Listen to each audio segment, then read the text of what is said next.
Let me give you the best advice I've got. And this is called sort of middle of the road scenario, and I'll show you how these numbers may change, but here's what I teach. Kids, never spend more than 70 cents.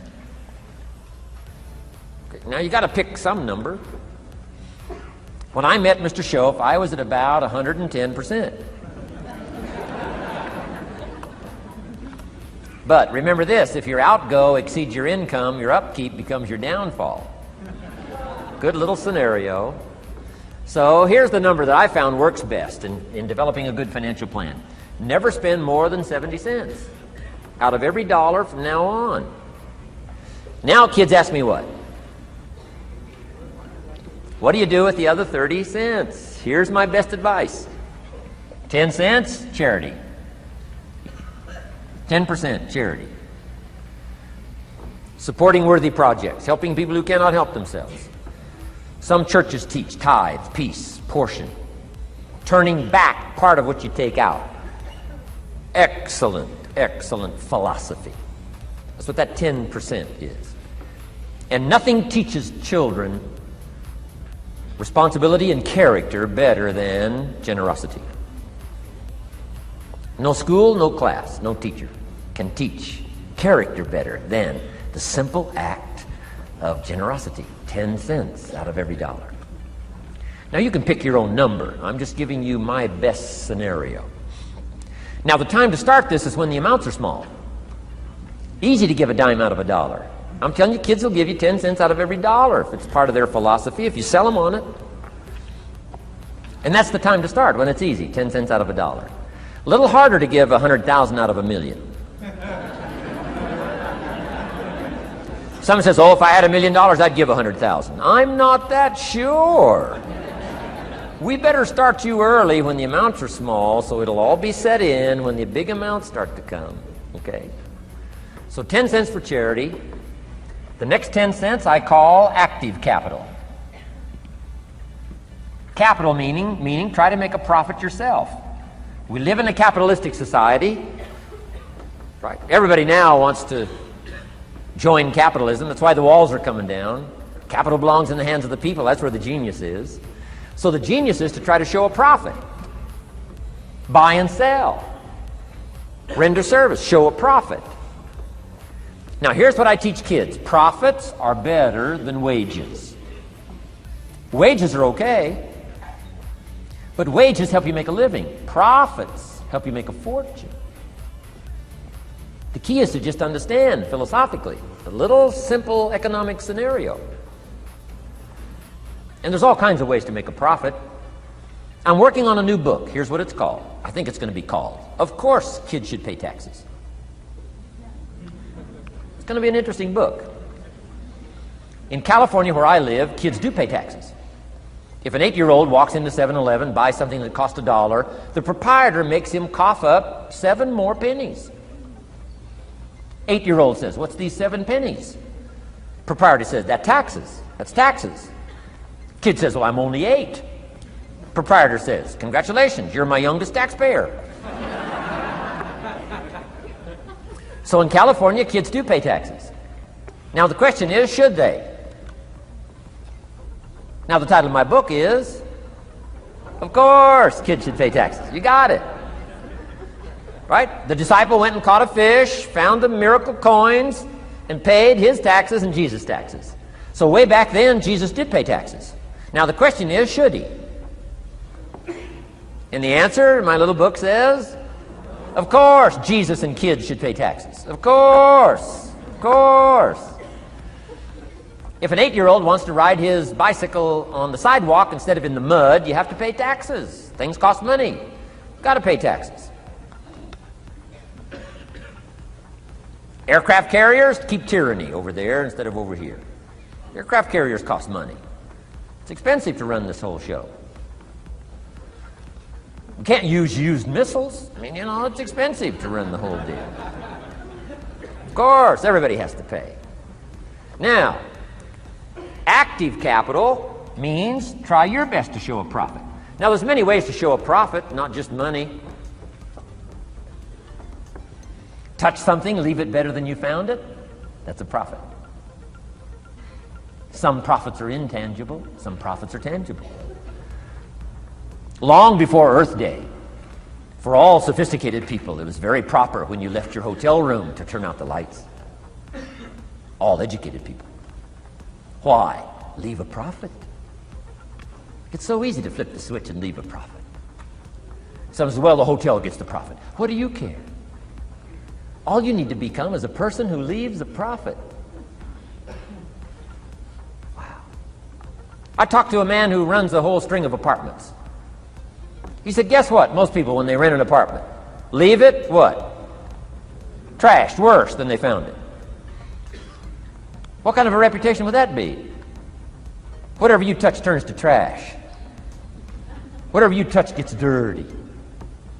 Nothing you touch gets better. See, that's a poor philosophy. No wonder it leads to poverty, small lives. As one writer said, living lives of quiet desperation.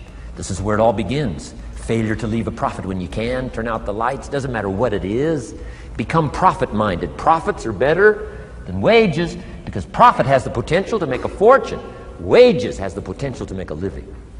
So I teach kids, take part of your wages. If you earn the money, take part of it for charity and part of it to see if you can't make a profit. And there's all kinds of ways. My book's going to be full of all kinds of ways kids can make money. I teach kids how to have 2 bicycles, one to ride and one to rent. I mean, it doesn't take long to get into business. You don't have to be a genius. Halfway bright, you can start showing a profit. Now, here's the next 10 cents called passive capital. Meaning, let somebody else use the capital, you provide it, you're passive, they're active. And let them pay you interest. Profits and interest. Unique way to make a fortune. In fact, there's a Bible philosophy. I teach teenagers this Bible philosophy. Here's what it teaches. The borrower is servant to the lender. Wow. So where is the power position? Not a spender, a lender. And if I've taught teenagers well, if you ask them, among some of the things you want to be, when you grow up, as years pile on, what would you like to be? I'm telling you, among some of the things that they would like to be, if they've sat in on my classes or gotten some of my material, they will say, I want to be one of them lenders. Powerful position. Let somebody else use your capital. Some projects require more capital than any one person has. So we've got capital pools, whether you put it in a financial institution or whatever, right? Earn an interest, earn a profit, right? Buy a car and sell it for more than you paid for it. Why? Because you leave it better than you found it.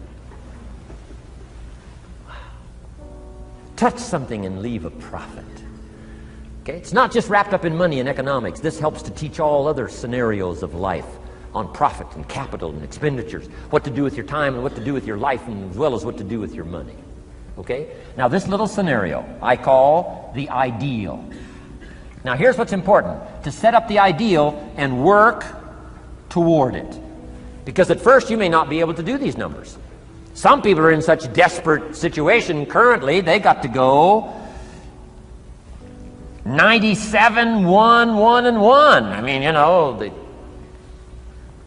I had to start there. Start with pennies. And remember, it's not the amount that counts. Mr. Schoaf gave me the clear situation. Here it is. It's not the amount that counts, it's the plan that counts.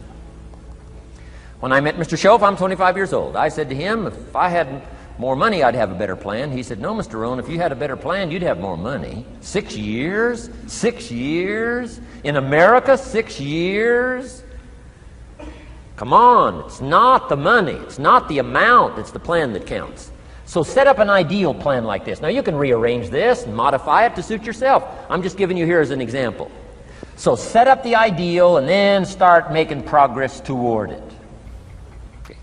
Because finally these numbers are going to change if you move on up into the higher area, right? The people I work with around the world couldn't spend 70 cents out of every dollar. It would be obscene. That'd be too much. So these numbers are bound to change. I don't know what mine are. Probably 20% up here. A lot larger numbers down here. Okay? So these numbers can change. I'm just offering you a good sample philosophy. Remember, philosophy is the set of the sail. The economy is not the set of the sail for you. For you, the set of the sail is your own philosophy, your own thinking, your own plan, your own concept. Don't borrow somebody else's plan. Don't borrow somebody else's concept. Don't borrow the concept, spend all you can, cross your fingers and hope for the best. Don't borrow that. Develop your own philosophy, and I'm telling you, it'll lead you to unique places. Now, the rest of a lot of this is on the cassette tapes, but let me just give you 2 or 3 more pieces of the scenario here. Then I want to talk about communications, and then we're going to wrap it up. Okay. Here's 2 or 3 more parts to financial independence. Number 1, keep strict accounts. This is the best of disciplines. Keep strict accounts.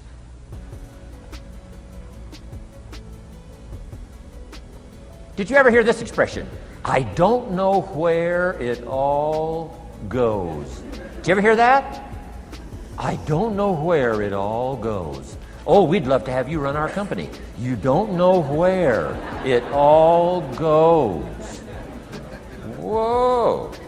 Did you ever hear this? It just gets away from me. It just gets away from me. We'd love to turn the world over you. It just gets away from you. Come on. You got to have better disciplines than that. Let that be the 90%. Let that be the scenario of the 97%, but don't let it be your scenario. Don't let it become your philosophy.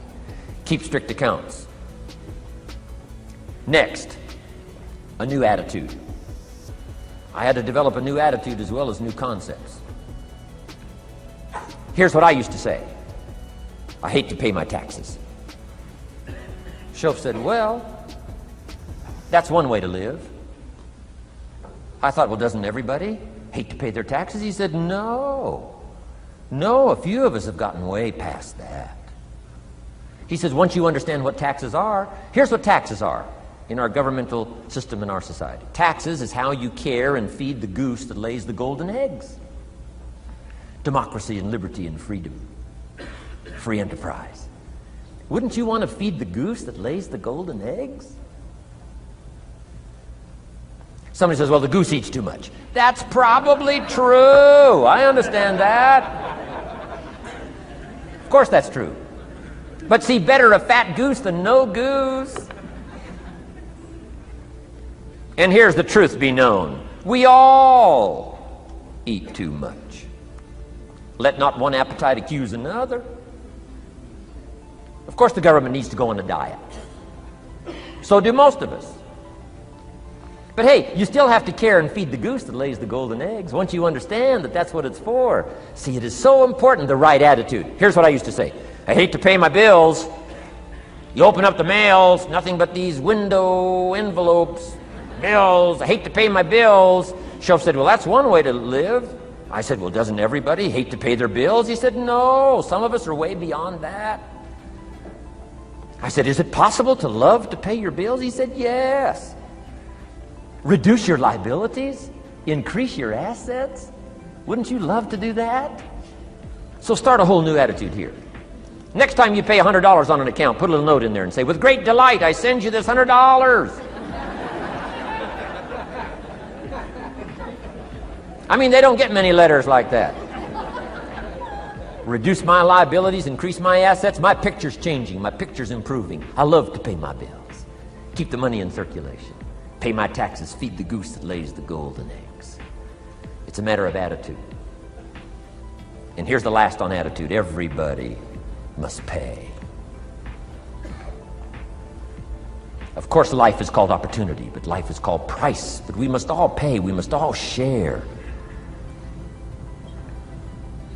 One of the classic stories of all time from ancient Bible script says, Jesus one day and his disciples were standing by the church treasury, synagogue treasury, watching people as they came by and put their offering in the treasury. That wouldn't be a bad idea. Jesus and his disciples standing by the treasury while everybody walks by. Jesus says, how much was that? How much was that? Interesting. And the story said some people came by, put in big amounts. Some people came by, put in modest amounts, average amounts. And the story says then a little lady comes by and puts in 2 pennies in the treasury. Jesus says to his disciples, look at that. Look at that. His disciples said, 2 pennies, 2 pennies, what's 2 pennies? Jesus said, no, you don't understand. She gave more than everybody else. They said, 2 pennies is more than everybody else? He said, yes. Because I'm certain that her 2 pennies represented most of what she had. And if you give most of what you have, then you've given the most. Wow. What a lesson to learn. It's not the amount. It's what it represents of your life that counts. Now let me give you the wisdom of the scenario that did not occur. And this is the greatest of wisdom. And in my own particular, peculiar brilliance, I have the ability to record for you what was not recorded in the scenario of the story. Here's what did not occur, which may teach us one of the greatest of the wise things that was taught in this scenario. Here's what did not occur in the scenario. Jesus did not reach into the treasury and get this little lady's 2 pennies and run after her and say, here, little lady, my disciples and I have decided that you're so pitiful and you're so poor that we've decided to give you back your 2 pennies. I'm telling you, that did not occur. If it would have occurred, she would have been what? Insulted. She would have rightfully said, I know my 2 pennies aren't much, but it represented most of what I had. And would you insult me by not letting me contribute what I wanted to contribute, even if it's only 2 pennies? I'm telling you that did not occur. Here's part of the wisdom of the story that was not recorded. Jesus left her pennies in the treasury, meaning everybody has to pay, even if it's only pennies. That's the key. And whether you start with pennies or whether you start with dollars or whether you start with nothing, remember, part of the scenario is to spend, of course. Part of the scenario is to invest, and part of the scenario is to show a profit, and part of the scenario is to help take care of people who can't take care of themselves. If you'll set up your own philosophy, I'm not asking you to buy my philosophy. I'm not asking you to adopt my numbers. I'm only wanting to provoke you to think, for you to come up with a splendid economic philosophy that's got you up early and got you up late. It's got you thinking and pondering ways to use your resources and turn it into the dreams you want